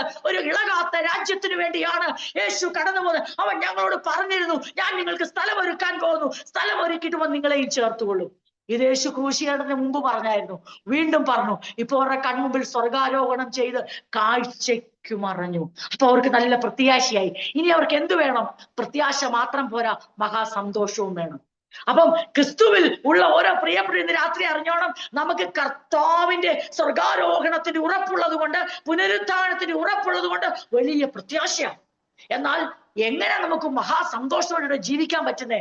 അവരെങ്ങനെയാ മടങ്ങിയത്? ഞാൻ വായിച്ചല്ലോ ആ ഭാഗം, ലൂക്കോസ് സുവിശേഷം 24:52 ഓൾറെഡി ഞാൻ വായിച്ചു. അവർ മഹാദുഃഖത്തോടെ മടങ്ങി വന്നതല്ല. എന്ത് പറയണേ, ഞങ്ങൾ ഓർത്തു കർത്താവ് ഇനി ഞങ്ങളോടൊപ്പം എപ്പോഴും കാണും, 40 ദിവസമേ ഉള്ളായിരുന്നു, കർത്താവ് അങ്ങ് പോയി, ഇനി അവരുടെ ആ ഭാവം മാറി, രൂപം, അവരുടെ ചിന്താഗതികൾ മാറി, ഇനി ഞങ്ങൾ എന്ത് ചെയ്യുമെന്നുള്ള ചിന്താഗതിയിലല്ല കാര്യങ്ങൾ പോകുന്നു. അവരുടെ ഉള്ളിൽ നിറഞ്ഞ പ്രത്യാശയും അവർക്ക് എന്ത് സംഭവിച്ചു? മഹാസന്തോഷമുണ്ടായി. അതിന്റെ ഒരു കാരണം കൂടാണ് ഞാൻ ഇപ്പോൾ ഇവിടെ പറയുന്നത്. യേശുവിന്റെ സ്വർഗാരോഹണത്തിന് സാക്ഷികളായി. രണ്ടാമത്തെ കാര്യം കേട്ടോണേ, വീണ്ടും അവർക്ക് കൺഫർമേഷൻ കൊടുക്കുക. 10-ാം വാക്യം, അപ്പോസ്തലന്മാരുടെ പ്രവൃത്തികൾ 1-ാം അധ്യായം 10-ാം വാക്യം. യേശു പോകുന്നേരം അവർ ആകാശത്തിലേക്ക് ഉറ്റുനോക്കുമ്പോൾ വെള്ളവസ്ത്രം ധരിച്ച 2 പുരുഷന്മാർ അവരുടെ അടുക്കൽ നിന്ന്, ഗലീലാ പുരുഷന്മാരെ. അവരെ ഏത് നാട്ടുകാരാന്ന് ദൂതന്മാർക്ക് നന്നായിട്ട്. അപ്പൊ സ്വർഗത്തിൽ നിന്നൊക്കെ ചർച്ചാ വിഷയം പ്രിയപ്പെട്ടേ. എടത്വായിന്ന് വിളിച്ച് വേർതിരിച്ചിട്ടുണ്ട്, ഗലീലയിൽ നിന്ന് വിളിച്ച് വേർതിരിച്ചിട്ടുണ്ട്, യെരുശലേമിൽ നിന്നുണ്ട്, ബെഥാനിയയിൽ നിന്നുണ്ട്, തിരുവല്ലായിൽ നിന്നുണ്ട്, കോട്ടയത്തു നിന്നുണ്ട്. ഇതെല്ലാം ചർച്ച. ഇതൊക്കെ നമ്മുടെ വിചാരം, നമ്മളെ ഇതൊക്കെ ഗലീലയിൽ നിന്നാണ് ശിഷ്യഗണമെന്നറിയണവരെ വിളിച്ചത് എങ്ങനാ? ഗലീലാ പുരുഷന്മാരെ. യെരുശലേം പുരുഷന്മാരെ നല്ല വിളിച്ചേ, ബേത്ലഹേമിയ പുരുഷന്മാരെ നല്ല വിളിച്ചേ, പിന്നെയോ ഗലീലാ പുരുഷന്മാരെ, men of Galilee. കാരണം നിങ്ങൾ ഏത് നാട്ടിൽ നിന്ന് നിങ്ങളെ വിളിച്ചതെന്നു? നിങ്ങളുടെ വിളിയും തെരഞ്ഞെടുപ്പ് ഭൂമിയിൽ വലിയ പ്രാധാന്യം കാണത്തില്ല, പക്ഷെ സ്വർഗത്തിൽ അതെന്തേക്കും സ്ഥിരമായിരിക്കുന്നു. അത് ജീവന്റെ പുസ്തകം. അതുകൊണ്ട് യേശു പറഞ്ഞേ, ഭൂതങ്ങൾ കീഴടങ്ങുന്നതിൽ അത്തരം കൊടുത്തുള്ളൂ ആനന്ദിക്കേണ്ട, സ്വർഗത്തിൽ നിങ്ങളുടെ പേര് എഴുതിയിരിക്കുന്നതുകൊണ്ട് നിങ്ങൾ സന്തോഷിച്ചോളാൻ പറഞ്ഞു. അപ്പം നമ്മുടെ ഓരോ പട്ടണത്തിൽ നിന്നും, ഇസ്രായേൽ ദേശത്തിലെ ഒരു റീജിയനായ ഗലീലയിലെ വിവിധ പട്ടണങ്ങളിൽ നിന്ന്, ബെത്സയിദയിൽ നിന്നും ഒക്കെ വിളിച്ചു വേർതിരിക്കപ്പെട്ട, അതെ, പല കഫർനഹൂമിൽ നിന്നും ഒക്കെ വിളിച്ചു വേർതിരിക്കപ്പെട്ട ഗലീലയുടെ 3 റീജിയനാണ് നസറേത്തും, അതെ, എന്താണ്, കോരസീനും, കഫർനഹൂമും ഒക്കെ. അപ്പൊ ബെത്സയിദയും കഫർനഹൂമും പല തട്ടുകളായി പട്ടണങ്ങൾ കിടക്കുമ്പോൾ, ഈ വിവിധ തട്ടുകളിൽ നിന്ന്, ഗലീലാ ദേശത്തിൽ നിന്ന്, വിവിധ ഭാഗങ്ങളിൽ നിന്ന് വിളിച്ചു വേർതിരിക്കപ്പെട്ട പുരുഷന്മാരെ ഒന്നിച്ച് ദൂതന്മാര് വിളിക്കുക, ഗലീലാ പുരുഷന്മാരെ. ഞങ്ങൾക്കറിയാം, അതെ, ദൈവം നിങ്ങളെയാണ് പുത്രൻ മുഖാന്തരം തെരഞ്ഞെടുത്തത്. ആ ഗലീലാ പുരുഷന്മാരെ, നിങ്ങൾ ഇനിയുണ്ടല്ലോ ആകാശത്തേക്ക് നോക്കി നിൽക്കുന്ന എന്താ? ഇനിയും നിങ്ങൾ ലക്ഷ്യമില്ലാതെ ജീവിക്കേണ്ടവരല്ല. ഇനി നിങ്ങൾ അന്തം വിട്ട്, നമ്മുടെ നാട്ടിൽ പറഞ്ഞു അന്തം വിട്ട്, ബാക്കി ഞാൻ പറയുന്നില്ല, ഞാൻ സമയത്ത് പൂരിപ്പിച്ചു. അതെ, അന്തം വിട്ട് ഇങ്ങനെ നിൽക്കേണ്ടവരല്ല ആയിരുന്നു. നിങ്ങൾക്ക് ഒത്തിരി കൺഫ്യൂഷൻ ഉണ്ടായിരുന്നു. എന്ത് ചെയ്യണം, എവിടെ പോണം, കടലിൽ പോണോ, കരയിൽ പോണോ, മീൻ പിടിക്കണോ, മനുഷ്യരെ പിടിക്കണോ? You were totally confused because you couldn't realize the power of the resurrection. പുനരുത്ഥാനത്തിന്റെ ശക്തി അനുഭവിക്കുന്നതിന് മുമ്പ് നിങ്ങളിൽ ഒത്തിരി കൺഫ്യൂഷൻ ഉണ്ടായിരുന്നു. മീനിനെ പിടിക്കണോ, മനുഷ്യരെ പിടിക്കണോ? യേശു പറഞ്ഞ മനുഷ്യരെ പിടിക്കണമെന്നോ, പക്ഷെ യേശുവിനെ തന്നെ കാണുന്നില്ല. അവര് മീൻ പിടിക്കാൻ പോയി. മീൻ പിടിക്കാൻ പോയ യേശു തിരിച്ചു കൊണ്ടുവന്നിട്ട് പറഞ്ഞു, ഞാൻ പറഞ്ഞത് തന്നെ വീണ്ടും പറയുന്നു, മനുഷ്യരെ പിടിക്കണം. ഗലീലാ പുരുഷന്മാരെ, നിങ്ങൾ തകർന്നു പോയി, സത്യമാ. നിങ്ങൾ ക്ഷീണിച്ചു പോയി, സത്യമാ. നിങ്ങളുടെ ആശയറ്റു പോയി, സത്യമാ. നിങ്ങൾ സമൂഹത്തിൽ ഒരു വലിയ പരിഹാസവും പട്ടണവാദികൾ പഴഞ്ചൊല്ലും മദ്യപാന്മാരുടെ പാട്ടും പോലെ നിങ്ങൾ തികച്ചു അതെ നിന്ദതരായി, സത്യമാ. കാരണം നിങ്ങളുടെ ഗുരു നിങ്ങളെ വിട്ടുപോയപ്പോൾ, നിങ്ങളുടെ അരിമനാഥൻ വിട്ടുപോയപ്പോൾ, നിങ്ങൾ പള്ളിയും പട്ടക്കാരെയും വിട്ട്, സിനഗോഗുകളെ വിട്ട്, റബ്ബിമാരെ വിട്ട്, പരീശന്മാരെ വിട്ട്, ശാസ്ത്രിമാരെ വിട്ട്, വീടിനെ വിട്ട്, എല്ലാം വിട്ട് ഈ യേശുവിനെ നിങ്ങൾ അനുഗമിച്ചപ്പോൾ നിത്യജീവന്റെ മൊഴികൾ നിന്റെ മക്കളുണ്ട്. നിന്നെ വിട്ട് ഞങ്ങൾ എവിടെ പോകുന്നുണ്ട്, നീ ഞങ്ങളെ വിട്ടുപോയല്ലോ എന്നോർത്ത് നിങ്ങൾ തകർന്നു പോയവരാ. അവര് യേശുവിനെ വിട്ടുപോകാതെ നിന്നെ വിട്ട് എവിടെ പോയി? യേശു അവരെ വിട്ടങ്ങ് പോയി. അവര് ഞെട്ടിപ്പോയി.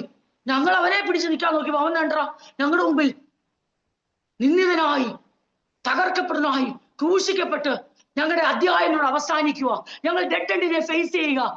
അങ്ങനെയുള്ള ഗലീല പുരുഷന്മാരുടെ മുമ്പിൽ ഇതാ എന്ത് സംഭവിക്കാന്നറിയാവാ? അതാണ് യേശുവിന്റെ സ്നേഹത്തിന്റെ ആഴം. എന്തെന്ന് കേൾക്കണോ? യേശു ഉയർത്തെഴുന്നേറ്റിട്ട് പിതാവിന്റെ മുൻനിർണയ പ്രകാരം 40 ദിവസം കൂടെ തേജസ്കരിക്കപ്പെട്ട ശരീരത്തോടു കൂടെ ഈ ഭൂമിയിൽ യേശുവിന് വസിപ്പാൻ 40 വർഷം 40 ദിവസം കൊടുത്തപ്പോൾ, ഞാൻ എപ്പോഴും പറയുന്നു, പാസ്റ്റർ എപ്പോഴും പറയുന്ന 40 ദിവസത്തിൽ ഒരൊറ്റ ദിവസം പോയിട്ട്, ഒരു മണിക്കൂർ പോയിട്ട് അത് ഗലീല പുരുഷന്മാർക്ക് വേണ്ടി എല്ലാം ചെലവഴിച്ചില്ല. നിന്നെ വിട്ട് എവിടെ പോകും? നിന്റെ പക്കലാണ് നിത്യജീവന്റെ വഴികൾ. നാഥാ, നീ അല്ല ഞങ്ങൾക്ക് ആരുമില്ല. അപ്പനേക്കാളും അമ്മയെക്കാളും വീടിനേക്കാളും സ്വത്തിനേക്കാളും വീട്ടുകാരെക്കാളും ലോകത്തിലുള്ള എന്തിനേക്കാളും അധികം ഞാൻ നിന്നെ സ്നേഹിക്കുന്നത് പറയുന്ന എന്നെയും നിങ്ങളെ മറക്കുവാൻ ദൈവം അനീതിയുള്ളവനല്ല. അതുകൊണ്ട് എന്ത് ചെയ്തു? ആ 40 ദിവസത്തെ പുനരുത്ഥാനത്തിന് ശേഷമുള്ള ആ ദിനങ്ങൾ യേശു തീരുമാനിച്ചു, ഞാൻ എന്റെ ഈ പ്രിയപ്പെട്ടവർക്ക്, ഈ ഗലീല പുരുഷന്മാർക്ക് ഞാൻ തെരഞ്ഞെടുത്തവർക്ക് വേണ്ടി ചെലവഴിക്കും. എനിക്ക് ആരെയും ഭ്രമിപ്പിക്കുകയും വേണ്ട. എനിക്ക് ആ സമയത്തിന് മുമ്പ് യേശു ആരെയും ഭ്രമിപ്പിക്കത്തുമില്ല, ആരെയും ഭയപ്പെടുത്തത്തുമില്ല. ആ ദിവസം വരും, ഭ്രമിക്കുന്ന, ഭയപ്പെടുന്ന, പാടിപ്പോകുന്ന ദൈവത്തിന്റെ ദിനം, കർത്താവിന്റെ നാൾ വരുന്നുണ്ട്. അന്നതൊക്കെ സംഭവിച്ചോളും. അതാണ് അടുത്ത അധ്യായത്തിൽ പറയുന്നത്. അപ്പൊ ഞാൻ പറഞ്ഞു വന്ന എന്തെന്ന് ചോദിച്ചാൽ, ഈ 2 അനുഭവങ്ങൾ നമ്മുടെ മനസ്സിൽ ഒരു പാഠമായിരിക്കട്ടെ. ഒന്ന്, ക്രൂശീകരണത്തിന് ശേഷം നിരാശയോടെ, അതുകൊണ്ട് യേശുവിന് അവര് വിലാപം പാടി, അവര് മാറത്തടിച്ചു. ആ കരച്ചിൽ കാരണം എല്ലാം അവസാനിക്കുകയാണല്ലോ. യേശു എന്നെ ചൊല്ലി കരയേണ്ട. ആ അവസ്ഥയിൽ നിന്ന്, അതെ, സ്ത്രീകൾ അങ്ങനെ കരഞ്ഞു. ശിഷ്യന്മാർ തകർന്ന് പുറത്തിറങ്ങാൻ കഴിയാതെ അവർ അകത്തിരുന്നു. അവരുടെ ജീവിതമെല്ലാം വഴിമുട്ടിപ്പോയി. വഴിയാത്രയിൽ എമ്മൗസിലെ ശിഷ്യന്മാർ ഞങ്ങളുടെ ആശ അറ്റുപോയി. സ്ത്രീകൾ ഞങ്ങളെ വെറുതെ ഭ്രമിപ്പിച്ചു കളഞ്ഞു. ശിഷ്യന്മാർക്ക് ഉയർത്തെഴുന്നേൽപ്പിന്റെ വാർത്തകൾ വെറും കഥ പോലെ തോന്നി. ഇവിടെ നിന്നൊരു മാറ്റമോ ഉണ്ട് പ്രിയരെ? അവിടെ നിന്നുള്ള മാറ്റം കേൾക്കണോ? ഇങ്ങനെ മരണത്തിനപ്പുറം ഒന്നുമില്ലെന്ന് പറഞ്ഞ് ചിന്തിച്ച നമ്മളെയൊക്കെ എല്ലാം ഇവിടം കൊണ്ട് അവസാനിക്കും, ആവിയോ പുകയാന്നൊക്കെ ചിന്തിച്ച നമ്മളെ ഇവിടം കൊണ്ട് എല്ലാം തീരും, സ്വർഗവും നരകമൊക്കെ ഇവിടെ തന്നെയാ, ഇവിടെ തന്നെയല്ല, നല്ലതും തീയതിനൊക്കെ ഇവിടെ തന്നെയാ പ്രതിഫലം എന്ന് ചിന്തിച്ച ക്രിസ്ത്യാനികൾ വൃഥ അഭിമാനിക്കുകയും ക്രിസ്തുവിന്റെ യാതൊരു ഗുണവുമില്ലാത്ത, ക്രിസ്തുവിന്റെ യാതൊരു പ്രത്യാശയുമില്ലാത്ത, ക്രിസ്തുവിന്റെ പുരാണത്തെ കുറിച്ച് ഒന്നും അറിയാത്ത ഈ നമ്മളെയൊക്കെ മരണത്തിനപ്പുറമുള്ള ജീവിതത്തിന്റെ പ്രത്യാശ കൊണ്ട് നിറച്ചത് അവന്റെ മരണത്തിൽ ഉയർത്തെഴുന്നേൽപ്പും സ്വർഗ്ഗാരോഹണവും അവന്റെ മടങ്ങി വരവിന്റെ പ്രത്യാശയാ. ശിഷ്യന്മാരെ മാറ്റിമറിച്ചു. അവരുടെ കൺമുമ്പിൽ യേശു സ്വർഗാരോഹണം ചെയ്തു. അപ്പോൾ അവരിങ്ങനെ ആകാശത്തേക്ക് നോക്കി നിൽക്കുകയാ. യേശു ഞങ്ങളെ വിട്ടു പിരിഞ്ഞു എന്ന് നിൽക്കുമ്പോൾ ദൂതന്മാർ വിളിക്കുന്ന വിളിയാണ്, ഗലീല പുരുഷന്മാരെ, നിങ്ങൾ ആകാശത്തിലേക്ക് നോക്കി നിൽക്കുന്നത് എന്ത്? നിങ്ങളെ വിട്ട് സ്വർഗാരോഹണം ചെയ്ത ഈ യേശുവിനെ സ്വർഗത്തിലേക്ക് കൊണ്ടുപോകുന്നതിനായി നിങ്ങൾ കണ്ടതുപോലെ തന്നെ യേശു വീണ്ടും വരുമെന്ന് പറഞ്ഞു. എന്റെ പ്രിയരെ, ഈ വീണ്ടും വരുന്നതിന്റെ കാര്യമാണ് നമ്മൾ ഈ 1 തെസ്സലോനിക്കർ 4:13 തൊട്ട് 18 വരെ ചിന്തിക്കുന്നത്. ഞാൻ ആരോട് പറയുകയാണ്, നിങ്ങൾ ഇനി ജീവിതത്തിൽ ഒന്നുമോ, നിങ്ങളുടെ ജീവിതം അങ്ങനെ ഫ്രീസായി പോകേണ്ടതല്ല, എവിടെയെങ്കിലും വഴിമുട്ടി നിൽക്കേണ്ടതല്ല, ലക്ഷ്യമില്ലാത്ത ജീവിതമല്ല. നിങ്ങൾ ഇനി എങ്ങും എന്ത് ചെയ്യണം എന്നോർത്ത് ഗലീല പുരുഷന്മാരെ നിങ്ങൾ ഇനി അലയേണ്ട. കാരണം എന്ത് ചെയ്യണം എന്നുള്ളത് ദൈവത്തിന്റെ ആത്മാവ് നിങ്ങളോട് വ്യക്തമായി പറഞ്ഞു തരും. നിങ്ങൾക്ക് വെക്കേണ്ട ചുവടുകൾ, നിങ്ങൾ നടക്കേണ്ട വഴികൾ കാണിച്ചു തരുവാൻ സ്വർഗത്തിൽ നിന്ന് യേശു പറഞ്ഞു, പരിശുദ്ധാത്മാവ് നിങ്ങളുടെ നടുവിലായിരിക്കും. പ്രിയരെ, അഭിമാനപൂർവ്വമായി പറയാൻ പറ്റും, പിന്നെ ഗലീല പുരുഷന്മാർ ഒരിടത്തും വഴിമുട്ടി പോയിട്ടില്ല. പിന്നെ ഗലീല പുരുഷന്മാരെ എന്താ പറയണ്ടേ, അധികാരികളുടെ ഭീഷണികൾ കണ്ട് അവരും പിന്നെ ഭ്രമിച്ചില്ല. പുനരുത്ഥാനത്തിന്റെ വാർത്ത കേട്ട് ഭ്രമിച്ചു പോയി. പുനരുത്ഥാനത്തിന്റെ വാർത്ത കഥ പോലൊക്കെ തോന്നി. പക്ഷെ ദൈവത്തിന്റെ ആത്മാവ് അവരെ കയ്യേറി കഴിഞ്ഞപ്പോൾ, അവരെ അവകാശമാക്കി കഴിഞ്ഞപ്പോൾ, ആത്മാവിനോട് നിറഞ്ഞു കഴിഞ്ഞപ്പോൾ, ആത്മാവിനവരെ വിട്ടുകൊടുത്തു കഴിഞ്ഞപ്പോൾ, യേശുവിന്റെ സ്വർഗാരോഹണത്തിന് അവർ സാക്ഷികളായി കഴിഞ്ഞപ്പോൾ, മടങ്ങി വരുമെന്നുള്ള പ്രത്യാശ യേശു മാത്രം പറയുകയില്ല, പിന്നെയോ ദൂതന്മാർ പറയുക, നിങ്ങൾ ഇനി ധൈര്യമായിട്ട് നിങ്ങളുടെ വേല ചെയ്തു. അർത്ഥാൽ നിങ്ങൾ കണ്ടില്ലേ, നിങ്ങളുടെ കണ്ണുകൊണ്ട് കണ്ടില്ലേ ഈ സ്വർഗാരോഹണം ചെയ്ത ദൈവം കൊണ്ടുപോയി, അതുപോലെ അവനെ മടക്കി വരും. അവർക്ക് മനസ്സിലായി, ഇനിയും കരഞ്ഞുകൊണ്ട് ഞങ്ങൾ പോത്തില്ല. പക്ഷെ ഒരു സങ്കടപ്പെടാൻ ഒരു കാരണമുണ്ട്. എന്തുവാ? യേശു ശാരീരികമായി കൂടെ നമുക്ക് നമ്മുടെ പ്രിയപ്പെട്ടവർ മരിക്കുമ്പോൾ സങ്കടപ്പെടാൻ കാരണമുണ്ട്. ശാരീരികമായി അവർ കൂടെ ഇല്ല. പക്ഷെ നമ്മുടെ പ്രത്യാശ എന്തായിരിക്കണം? ഈ പ്രത്യാശയായിരിക്കണം. ഏത്? യേശു സ്വർഗാരോഹണം ചെയ്തപ്പോൾ മടങ്ങി വന്ന അപ്പോസ്തലന്മാരുടെ മനസ്സിൽ എന്ത് നിറഞ്ഞെന്നറിയാമോ?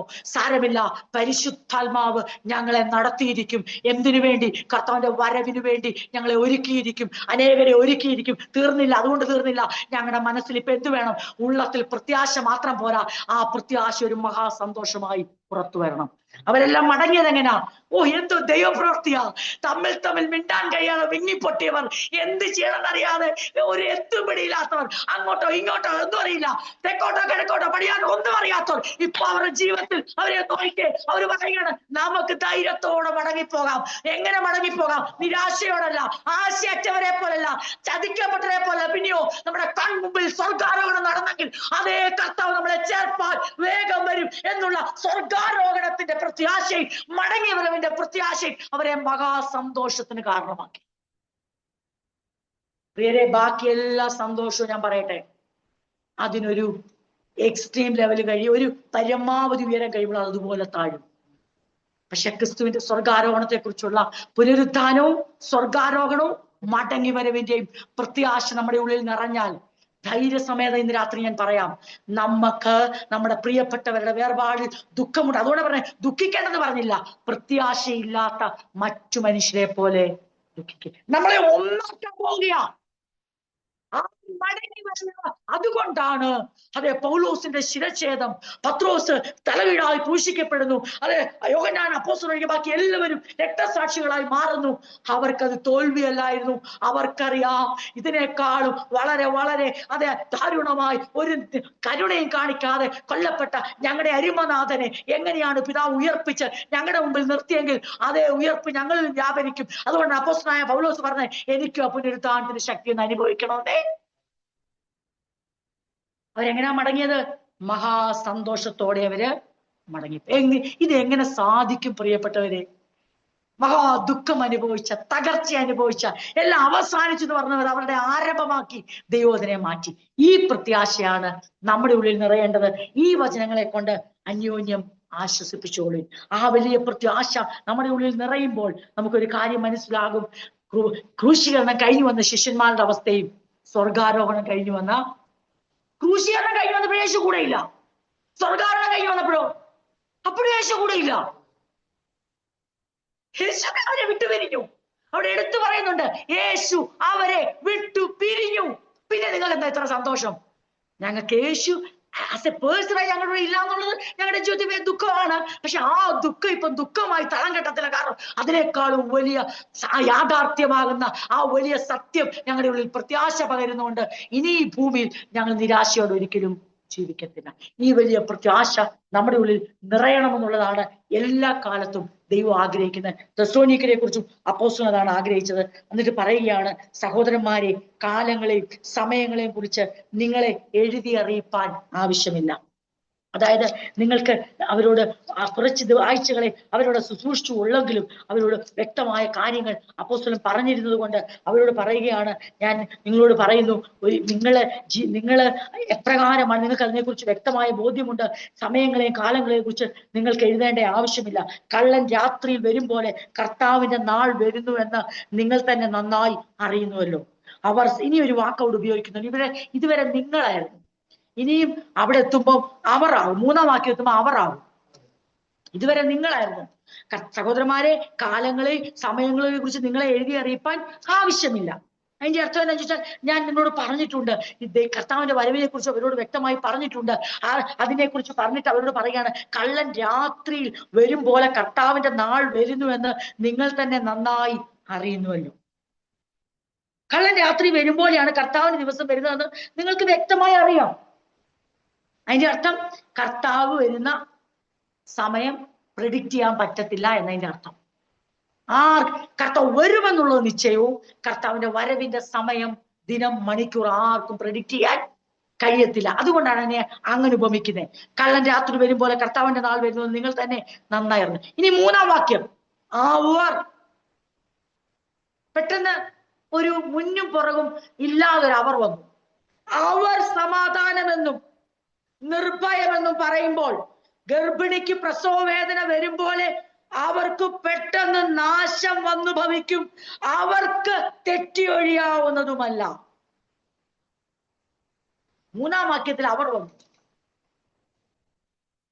അതെന്താ അങ്ങനെ പറയാൻ കാര്യം? അത് 2 തെസ്സലോനിക്കർ വീഴുമ്പോഴാണ് ഈ അവർ ആരാ എന്ന് എടുത്തു പറയുന്നുണ്ട്. 2 തെസ്സലോനിക്കയിലേക്ക് വരുമ്പോ നമുക്കത് മനസ്സിലാകും. ഈ നിങ്ങൾ ഇവിടെ 5-ാം അധ്യായത്തിൽ ഇങ്ങനെയാണ്, നിങ്ങൾ കർത്താവിന്റെ വരവിനെ കുറിച്ച് ഓർക്കുമ്പോൾ നിങ്ങൾക്ക് ഭയമല്ല ഉണ്ടാകേണ്ടത്, പ്രത്യാശയാണ്. പക്ഷെ കർത്താവിന്റെ വരവിൽ ആ നാളിൽ ഭയപ്പെടേണ്ടവരും ശിക്ഷയിൽ നിന്ന് തെറ്റിയൊഴിയാൻ പറ്റാത്തതുമായ ഒരു കൂട്ടരുണ്ടെന്ന് നിങ്ങൾ അറിഞ്ഞിരിക്കണം. പക്ഷെ നമ്മളെ കോപത്തിനു വേണ്ടിയല്ല വിളിച്ചത്, നമ്മളെ രക്ഷയ്ക്ക് വേണ്ടിയാണ് വിളിച്ചത്. എന്നിട്ട് ആ ഭാഗത്തിൽ 2 തെസ്സലോനിക്കർ എഴുതിയ 2-ാം ലേഖനം അതിന്റെ 1-ാം അധ്യായത്തില് അതിലെ 2 തെസ്സലോനിക്കർ 1-ാം അധ്യായം 5 മുതലുള്ള വാക്യങ്ങൾ നമ്മൾ വായിക്കുമ്പം ഇങ്ങനെയാണ്. അത് നിങ്ങൾ കഷ്ടപ്പെടുവാൻ ഏതുവായിരിക്കുന്ന ദൈവരാജ്യത്തിലുള്ള ഒക്കെ കർത്താവായ യേശു 6-ാം വാക്യം തൊട്ട്, കർത്താവായ യേശു തന്റെ ശക്തിയുള്ള ദൂതന്മാരുമായി സ്വർഗത്തിൽ നിന്ന് അഗ്നിജ്വാലയിൽ പ്രത്യക്ഷനായി. ഇനിയാണ് അവർ 7-ാം വാക്യം, ദൈവത്തെ അറിയാത്തവർക്കും നമ്മുടെ കർത്താവായ യേശുവിന്റെ സുവിശേഷം അനുസരിക്കാത്തവർക്കും പ്രതികാരം കൊടുക്കുമ്പോൾ.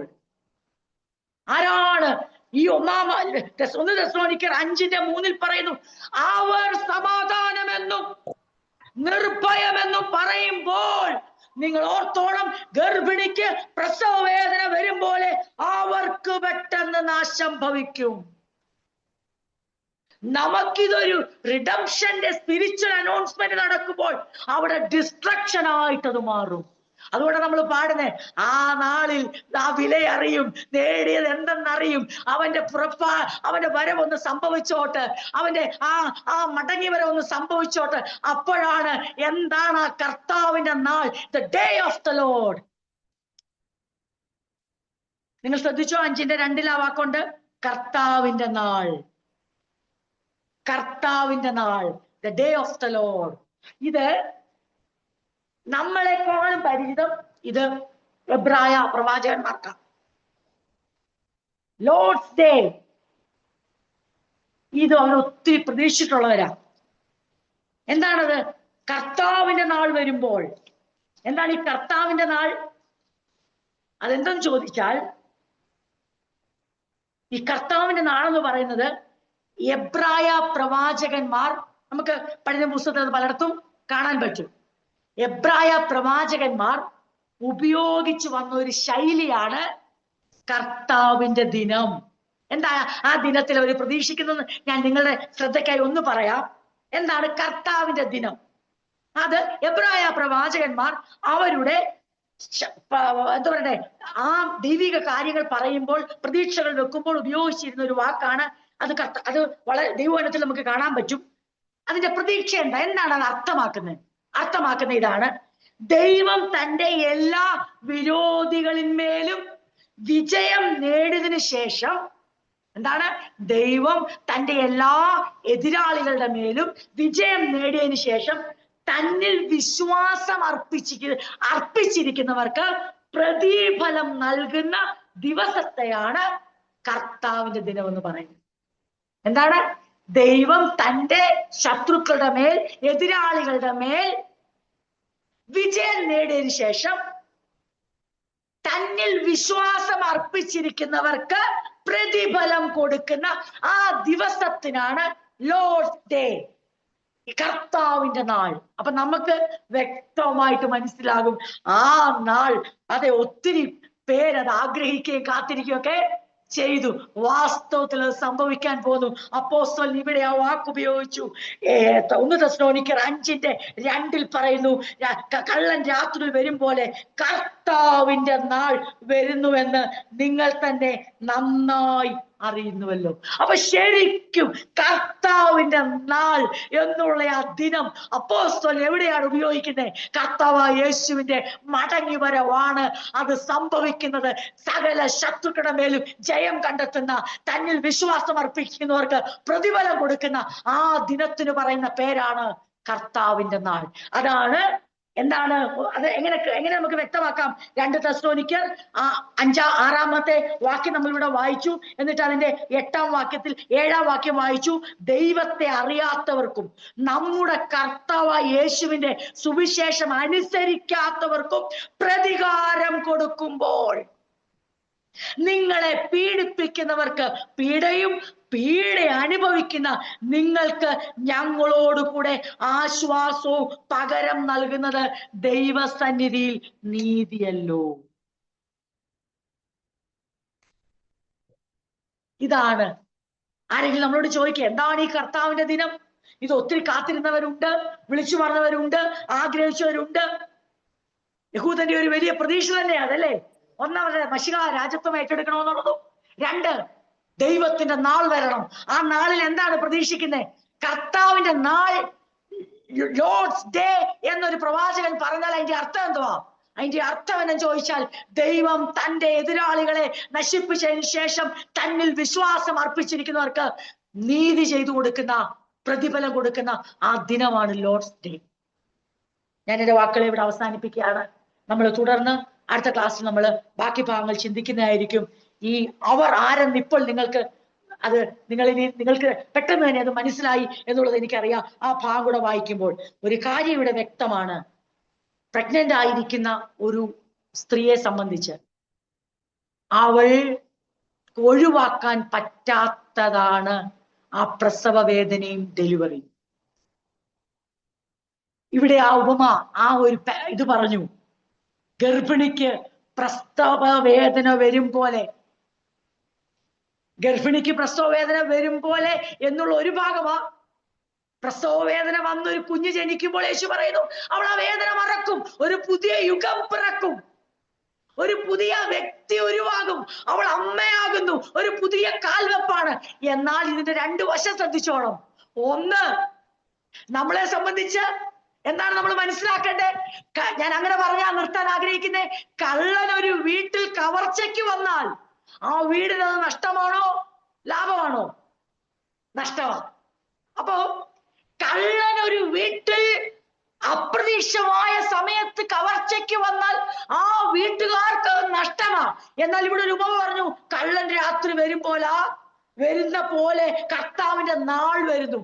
അപ്പോൾ 2 കൂട്ടരായി ഇവിടെ തിരിയുക.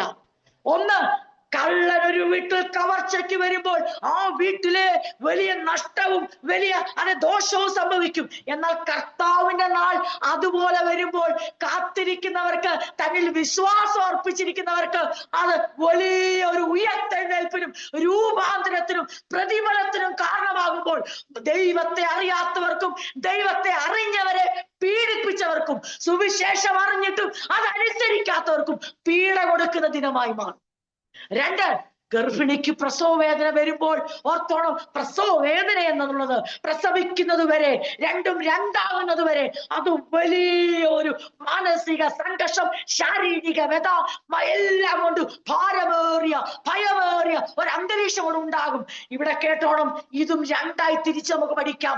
ഒന്ന്, ഇതാ എന്ത് സംഭവിക്കും? ഇവിടെ പറയുന്നു അവർക്ക് പെട്ടെന്ന് നാശം വരും, അവർക്കത് ഒഴിവാക്കാം എന്ന് വെച്ചാൽ ഇൻഎവിറ്റബിളാ. അതായത് ഒരു പ്രഗ്നന്റ് ലേഡിക്ക് ഡെലിവറി പെയിൻ ഈസ് ഇൻഎവിറ്റബിൾ, അത് ഒഴിവാക്കാൻ പറ്റത്തില്ല. ആ പ്രസവ വേദനയിലൂടെ മാത്രമേ അവൾക്കൊരു കുഞ്ഞിനെ പ്രസവിക്കാൻ. ഇത് പക്ഷെ ആരോടാ ഉപമിച്ചേ? അവർക്ക്. എന്താ അത് പറയാൻ കാര്യം? അപ്പോൾ നമുക്കെങ്ങനാ അത് ഉപമിക്കാൻ പറ്റുന്നേ? നമുക്ക് ഉപമിക്കാൻ പറ്റുന്ന എങ്ങനെയാന്ന് ചോദിച്ചാൽ, ഒരു സ്ത്രീ അവളുടെ പ്രസവത്തിനായി ഒരുങ്ങുമ്പോൾ വേദനയൊന്നും അന്നേരം കാണത്തില്ല. പെട്ടെന്നാണ് പെയിൻ വരുന്നത്. ആ പെയിൻ വരുമ്പോൾ അവൾക്ക് പ്രയാസമുണ്ടാകും, ബുദ്ധിമുട്ടുണ്ടാകും. പക്ഷേ അവളെ സംബന്ധിച്ച് വേറൊരു എന്ത് പ്രത്യാശ എന്നറിയോ?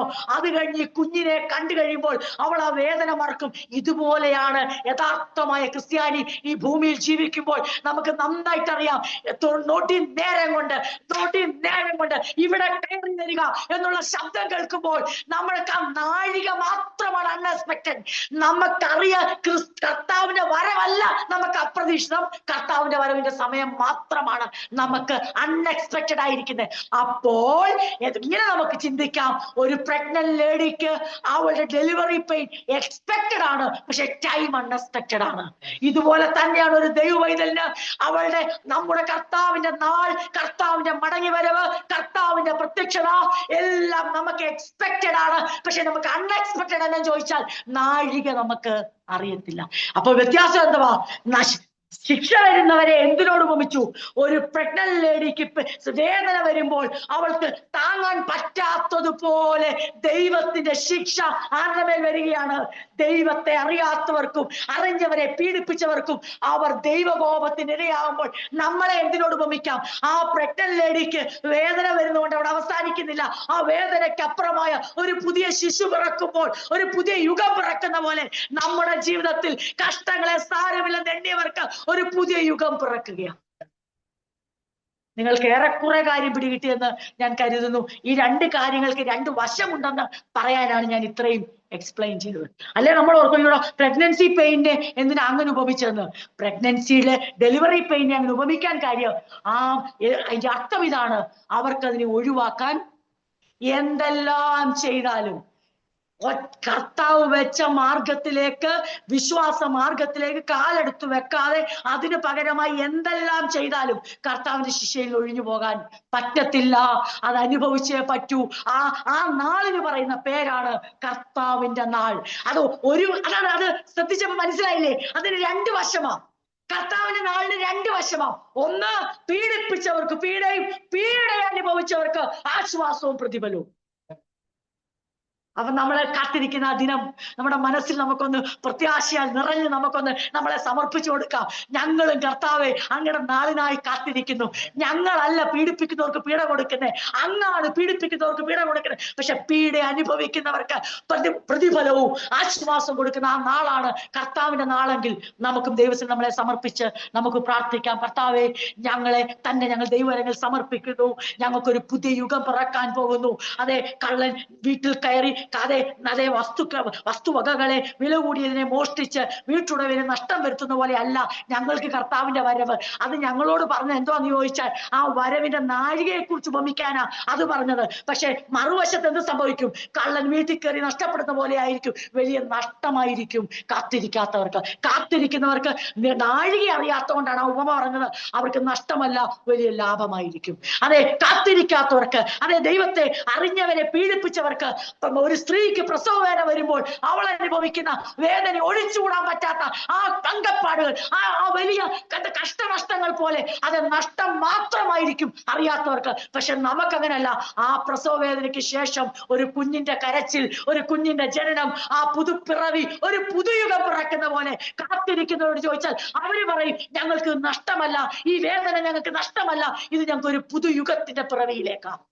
ഞങ്ങൾ ധാരാളമായി ഒരു കുഞ്ഞിനെ അമ്മയെടുത്ത് മാറോട് ചേർക്കുമ്പോൾ അവൾ അതുവരെ അനുഭവിച്ച വേദന അവൾ മറന്നു പോകുന്ന പോലെ ഒരു ക്രിസ്ത്യാനി, ഒരു ശിഷ്യൻ, ഒരു ദൈവവൈതൽ അതേ ആ പുതുയുഗ പിറവിയിൽ കർത്താവിന്റെ വരവിൽ അതുവരെ അനുഭവിച്ച സകല കഷ്ടങ്ങളും മറന്ന് അവന്റെ മാർവോട് ചേരും.